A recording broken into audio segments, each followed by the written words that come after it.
When I discovered that cloud storage sync error, my world shattered like fine crystal hitting concrete. There they were, my family, their faces illuminated by the blue light of their laptop screens during our weekly video call, talking about me as if I was nothing more than a numerical error in their financial spreadsheet. The familiar sight of our family Zoom meeting, usually a source of connection, now felt like a window into a betrayal I never saw coming. Evelyn only helps because she owes us. My mother Patricia's voice crackled through my speakers, her carefully maintained appearance doing nothing to mask the contempt in her words. After everything we've invested in her education, paying our mortgage is the bare minimum she could do. My brother Nathan's face appeared in his video window, his expression carrying that same smug superiority he'd worn since childhood. Yeah, and she acts like she's doing us some huge favor with her tech money. What a joke. The worst part was watching my father Maxwell's silent nod of agreement in his own video panel. The man who had once patiently explained complex math problems to me at our kitchen table now sat in his home office, tacitly approving as they dismantled my character. The video conference had been automatically recorded and saved to our shared family cloud storage, a technical oversight that had finally revealed their true feelings. I watched the recording 3 times, each viewing crystallizing my emotions from shock to a strange, cold clarity. For the past 4 years, I'd been making substantial payments on their mortgage through my LLC, Divine Healthcare Investments. They thought they were making payments to a standard financial institution, never bothering to read the detailed terms of the agreement that Sophia, my financial advisor, had helped arrange. Every month they made their token contribution while I covered the majority of the payment, all while they complained about my supposed lack of family support. I glanced at my second monitor, displaying a message from Uncle Marcus, "You needed to see this, Evelyn. I noticed the cloud sync issue and, well, you deserve to know." They've been talking like this for months. Sitting in my home office in Silicon Valley, surrounded by the patents and awards from my medical device innovations, I pulled up the spreadsheets detailing every payment I'd made. The numbers were unambiguous. Over $200,000 invested in maintaining their lifestyle in that Phoenix house. My hands should have been trembling with rage, but instead, they moved steadily across my keyboard as I accessed the mortgage agreement. A slight smile crossed my face as I remembered the purchase option clause Sophia had insisted on including, just in case, she'd said. In retrospect, her foresight seemed almost prophetic. The next payment was due in 2 weeks, and for the first time since this arrangement began, I knew exactly what I needed to do. Opening my messaging app, I sent a carefully worded text to Uncle Marcus. "Thank you for bringing this to my attention. Don't worry about them discovering your involvement. But changes are coming. I've always been the family's silent safety net, though they'd never acknowledge it. 4 years ago, when the Phoenix real estate market crashed and they were facing foreclosure, I stepped in. I was 28 then, already making my mark in medical device development. The irony was that they never approved of my career choice. They wanted me to join my father's struggling real estate business, following in Nathan's footsteps. Medical technology is no field for a woman, my mother would say during our video calls, her perfectly maintained appearance betraying her outdated views. Your brother Nathan is the one with real business acumen. Yet Nathan, with all his supposed business sense, had nearly bankrupted the family company within 2 years of taking over. When they needed help with the mortgage, I consulted Sophia Rivera, my financial advisor. She suggested an innovative solution: create an LLC focused on healthcare investments, buy the house through it, and let them think they're dealing with a standard financial institution, she explained during one of our strategy sessions. This way, you protect yourself legally while helping them. The plan seemed perfect at the time. I could assist without dealing with their pride. Divine Healthcare Investments LLC became their mortgage holder, and I quietly supplemented their monthly payments. They maintained their illusion of independence, and I kept my family stable. Uncle Marcus was the only one who knew the truth, having overheard Sophia and me discussing it during one of our family video conferences. "You're too generous with them, Evelyn," he'd said in a private chat later. "They don't deserve this level of support." I defended them then, of course. They were family. They might not understand my choices, but they'd given me a foundation to build from. Now, watching that recorded video conference for the fourth time, I realized how wrong I'd been. Their words echoed through my home office: "She owes us." What a joke. The least she can do. Each phrase felt like lines of code revealing fatal errors in what I'd thought was a perfectly functioning program. I opened my laptop and logged into the LLC's account management system. The next mortgage payment was due on the 15th, just 2 weeks away. They had never missed their portion before, always transferring their monthly contribution like clockwork. But now, knowing their true feelings, I had no intention of covering the remainder. Let them face the consequences of their own actions. Let them discover that their supposedly ungrateful daughter was actually their landlord. The thought brought a smile to my face as I reviewed the transaction history on my screen. The digital trail of betrayal didn't end with that video conference. Uncle Marcus sent me more evidence the next day, screenshots from a private family WhatsApp group I'd been deliberately excluded from. They'd created it 6 months ago, with the ironic name Family Finances. Each message notification felt like another line of code revealing the corruption in our family's system.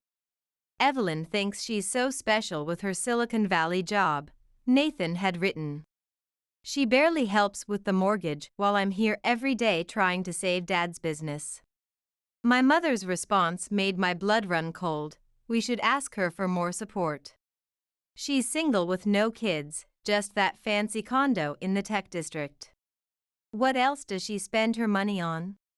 After all we sacrificed for her Stanford education, she can't even properly support her family." I pulled up my financial records, my dual monitors displaying the stark reality of their ingratitude. Over the past 4 years, I'd contributed $267,843 toward their mortgage through Divine Healthcare Investments, while they had only paid $52,500.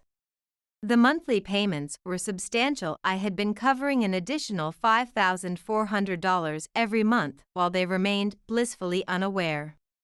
My phone lit up with a notification, a message from my mother. "Sweetie, could you join our family video call this Sunday? We need to discuss something important." I knew exactly what that something was. They were planning to ask for more money, probably with a carefully choreographed performance of family obligation. The thought of sitting through another video conference, pretending I hadn't seen their true colors, made my stomach turn. I scheduled a video call with Sophia, my financial advisor. "I need to review all my options with the purchase agreement. I had a feeling you might contact me about this," she said, her professional demeanor unchanged as she shared her screen showing the relevant documents. "Remember that clause we specifically included? If they miss a payment, Divine Healthcare Investments can exercise the purchase option immediately. The house would be yours outright, and they'd become month-to-month tenants." As I watched her highlight the key sections of the agreement, a plan began crystallizing in my mind. And if they were late with rent payments, standard Arizona eviction laws would apply, correct? She paused, her cursor hovering over the relevant clause.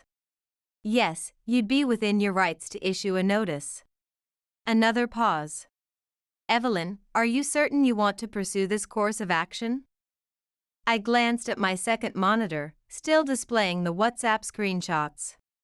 I thought about years of condescension during video calls, of being treated like the family's personal venture capital fund while they mocked me in their private chats. I remembered every dismissive comment about my career in medical technology, every time they praised Nathan's business acumen while he drove our father's company toward bankruptcy. Yes, I replied, my voice as steady as my typing fingers. I'm certain. But let's maintain radio silence for now. They can continue thinking everything's normal. I opened my message thread with my mother and typed, of course, I'll join the call. Looking forward to it. I added a heart emoji, a small piece of code that felt both ironic and necessary. After all, they'd taught me well, sometimes the best system updates require a perfect user interface.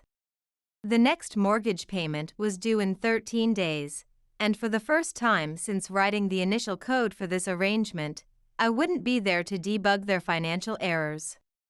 The family video call felt like a carefully orchestrated performance piece. I logged in exactly at 6 p.m., adjusting my webcam to ensure my home office backdrop looked professional yet approachable. My mother's face appeared first, her carefully applied makeup HD ready, wearing a new designer blouse that probably cost more than their monthly mortgage contribution. Evelyn, sweetheart. Her voice came through my premium speakers with artificial warmth. I noticed her new jewelry catching the light as she gestured another unnecessary expense when they could barely afford their house payments. Nathan joined next, his smug expression filling his video panel. He'd positioned himself in what looked like a corporate office, though I knew the real estate company was struggling. Hey sis, good of you to make time for your family. I smiled, remembering his WhatsApp message about me barely helping. If he only knew that his entire lifestyle depended on my generosity. I always prioritize family, I replied, the irony tasting bitter in my mouth. My father was the last to join, his reading glasses perched on his nose as he clearly reviewed some financial documents off-screen. I caught a glimpse of bank statements in the reflection of his glasses. They were preparing their pitch with military precision. Before we get too far into catching up, my mother began, adjusting her camera angle to what she probably thought was more flattering. We wanted to discuss something important. She glanced off-screen, presumably at my father's window in the call. Of course, I said, taking a sip from my coffee mug to hide my expression. What's on your mind? Nathan cleared his throat, the sound distorting slightly through his cheap microphone. Well, as you know, Dad's business has been facing some challenges. The real estate market isn't what it used to be. I maintained my neutral expression, though internally I noted that the Phoenix real estate market was actually booming. The business had been facing challenges ever since Nathan took over, despite the favorable market conditions. We've been thinking, my mother continued, leaning closer to her camera in what I recognized as her practiced sympathetic pose, about how blessed we are to have such a successful daughter. Your father and I sacrificed so much to give you that Stanford education. I observed their performance through my high-resolution monitor, noting how each family member played their assigned role. The gentle head tilts, the strategic pauses, the careful reminders of past sacrifices, it was all meticulously choreographed. The mortgage payments have become quite burdensome, my father added, his voice carrying that familiar tone of paternal authority that used to make me feel so small. And with you doing so well in your computer work. Medical device development, I corrected automatically, though they'd never bothered to understand that I created technology that saved lives. I lead a team developing cutting-edge, cardiac monitoring systems. Right, he waved dismissively at his webcam. Well, we thought perhaps you could help more with the monthly payments. After all, this is your family home too. If they only knew how much of it was already mine through Divine Healthcare investments. We're only asking for an extra $2,000 a month, my mother added quickly, her image pixelating slightly as she moved closer to her camera. It's not much considering your Silicon Valley salary. I took another sip of coffee, using the moment to maintain my composure. The audacity of asking for $2,000 more when they didn't even know I was already paying over $5,000 monthly was almost impressive. "I'll need to review my finances," I said carefully, keeping my voice neutral. The medical technology sector can be unpredictable. Unpredictable? Nathan scoffed, his video feed freezing momentarily. "Come on, we all know you're doing fine with your tech money. Unlike some of us who are actually working to preserve this family's legacy." I smiled, thinking about the automated default notice that would hit their inboxes next week. "You're right, Nathan. Sometimes we all get exactly what we deserve." After disconnecting from the call, I kept my video conferencing software running but muted, knowing they would likely start another call without me. Within minutes, my prediction proved correct. A notification showed they had started a new meeting. I hadn't closed the shared cloud drive that was still syncing their conversations. "She's not going to help," Nathan's voice came through clearly as the recording began automatically saving. "Did you see how she sat there with her fancy office setup and her self-righteous attitude about her medical technology career?" "Patience," my father replied, the sound of papers shuffling in the background. "We have leverage. Remember those investment documents I found in her cloud storage when she used our guest Wi-Fi during her last visit? She's been hiding money in some company called Divine Healthcare Investments." My blood ran cold. I had forgotten to disable autosync when I'd briefly connected to their network during my last Phoenix visit. A rookie IT mistake that had exposed my carefully constructed system. "I looked into it," my father continued. "It's a legitimate LLC, and it's doing very well. She's been hoarding resources there instead of supporting her family." I raised a snake, my mother's voice dripped with venom. "We'll give her one more chance to help voluntarily. If not, I'll remind her about that time in college when she supposedly borrowed money from the business account for her tuition. She thinks we never knew." I pulled up my archived emails, finding the documented approval from my father for that emergency loan which I'd repaid with interest within a month after my first internship. Their attempted blackmail was as poorly researched as Nathan's business strategies. "And if that doesn't work," Nathan added, "I have a contact in the medical device industry.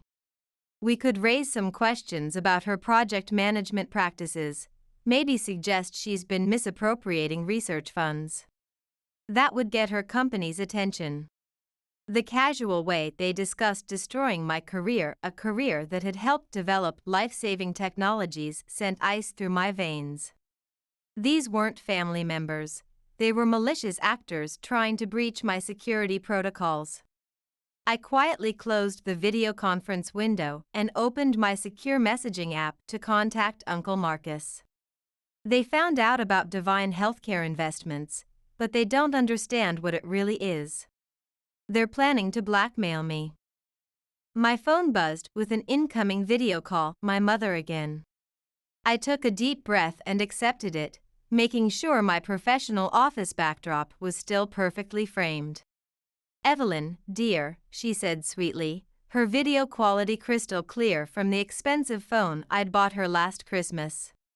"Have you had time to think about what we discussed regarding the mortgage payments?" I met her gaze through my screen. "Actually, I have. You're right, family should help family. I'll have a complete response for you in about 8 days." The timing wasn't arbitrary. Their mortgage payment was due in 8 days, and I knew exactly what would happen when Divine Healthcare Investments revealed its true ownership. 8 days? I could see Nathan's frown even in his small video window. Why such a specific timeline? I adjusted my webcam slightly, ensuring they could see the medical device patents hanging on my wall behind me. "Just need to consult with my financial advisor. You understand, right? Being careful with money is just good business sense." I smiled as I echoed their favorite phrase.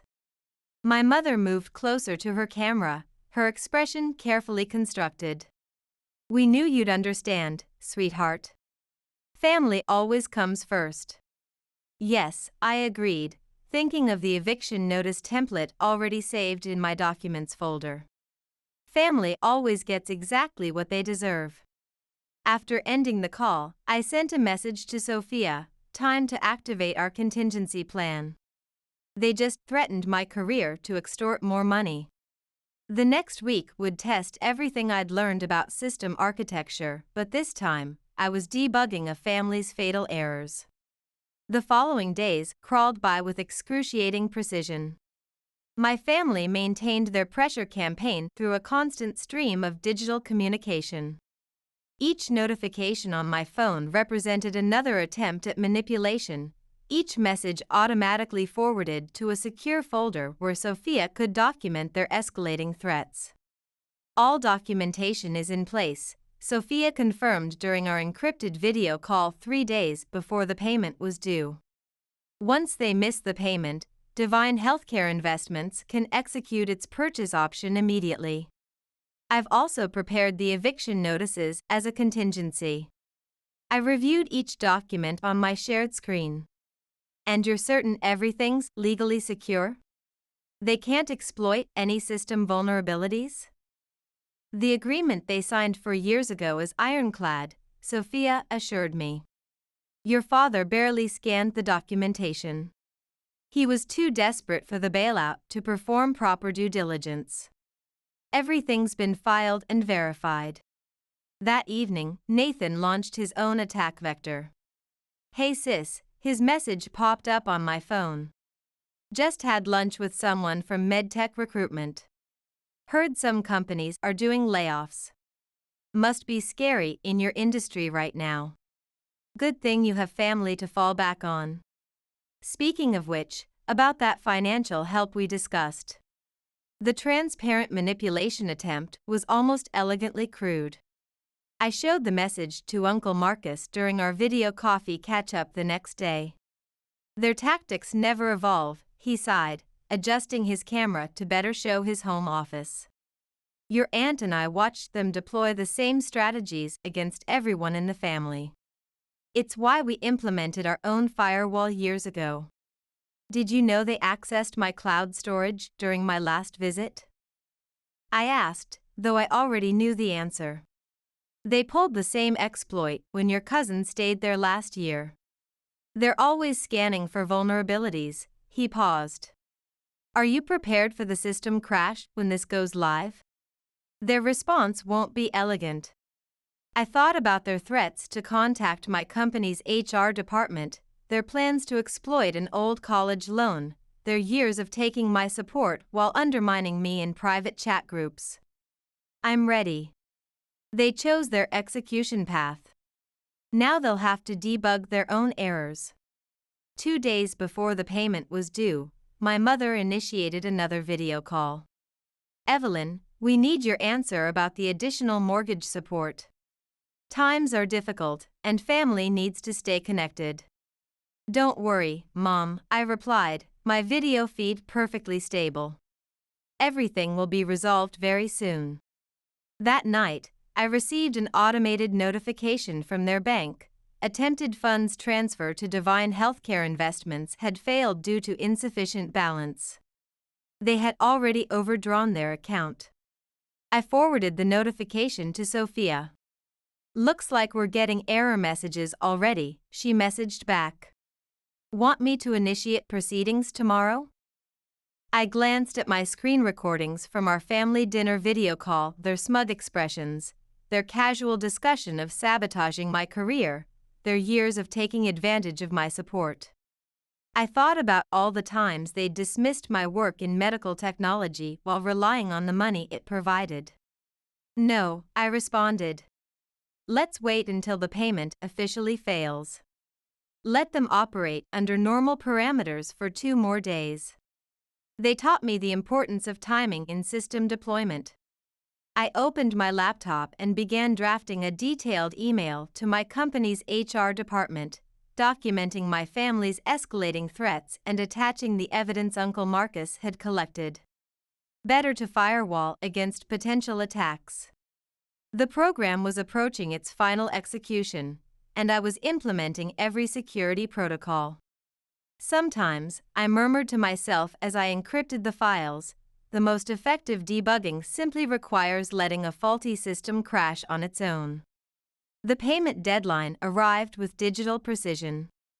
At 9 a.m. sharp, Divine Healthcare Investments' automated system dispatched its default notice. I monitored my communication channels, my finger hovering over the video call accept button. The incoming call notification appeared exactly 12 minutes later. Evelyn. My mother's voice carried artificial panic through my speakers. Something's wrong with our mortgage payment. The system is showing a default notice, but that's impossible. We need your technical expertise right away. Actually, I replied, keeping my video feed professional and steady. Divine Healthcare Investments isn't a standard financial institution. It's an LLC. My LLC, to be specific. The silence that followed felt like a system crash. What? She finally whispered, her video image freezing momentarily. Check your email inbox. You'll find documentation explaining that due to your payment default, Divine Healthcare Investments is exercising its purchase option. The property is now legally under my full ownership. Your status has been automatically updated to month-to-month tenants. This is some kind of technical glitch, she stammered. No glitch. I've been covering the majority of your mortgage for 4 years while you all shared messages mocking me, labeled me a burden, planned to blackmail me, and threatened my career. I have access to all the cloud storage data. Uncle Marcus showed you that video call. He showed you everything. Now, regarding your tenancy status, your first rent payment is due in 30 days. I suggest you start implementing a relocation strategy. My father's voice cut through the call. They'd switched to speaker mode. You ungrateful, careful, I interrupted, my tone matching the coldness of their previous private messages. Is that appropriate communication with your property manager? The eviction notice template is ready. Don't force me to expedite its deployment. I ended the video call and implemented a complete communication blackout, blocking their numbers and email addresses. Within minutes, my inbox began filling with messages from their social network, distant relatives and family friends, all trying to run interference, telling me I was being cruel, that family should forgive family. I moved them all to a filtered folder without reading them. Some system errors couldn't be patched with simple forgiveness protocols. I stood in the empty Phoenix house, my footsteps echoing through the vacant rooms. My family had finally completed their exit strategy last week, downsizing to an apartment across town. They'd attempted every possible exploit: emotional manipulation, legal challenges, reputation attacks. But in the end, the documentation was unassailable. They had no choice but to accept the system reboot. Nathan's attempt to compromise my professional reputation backfired spectacularly. Thanks to my preemptive security measures, documentation sent to HR and evidence provided by Uncle Marcus, his accusations were dismissed immediately. Instead, his actions triggered an ethics investigation by the real estate board, effectively terminating his career access. My mother's final attempt at emotional manipulation came through a voice message. How could you implement these changes against your own family? The answer was embedded in their own actions. They demonstrated their definition of family, and I'd finally accepted their parameters. I walked through the kitchen where it had all started, where their video call had exposed their true operating system while I'd been quietly maintaining their financial stability. The irony wasn't lost on me. Uncle Marcus and his wife were coming over later to help prepare the property for market deployment. The proceeds would be allocated to establishing a foundation for supporting victims of financial abuse, transforming a negative input into a positive output. My phone lit up with a message from Sophia, just received confirmation from their legal team. They've signed the final documentation. System shutdown complete.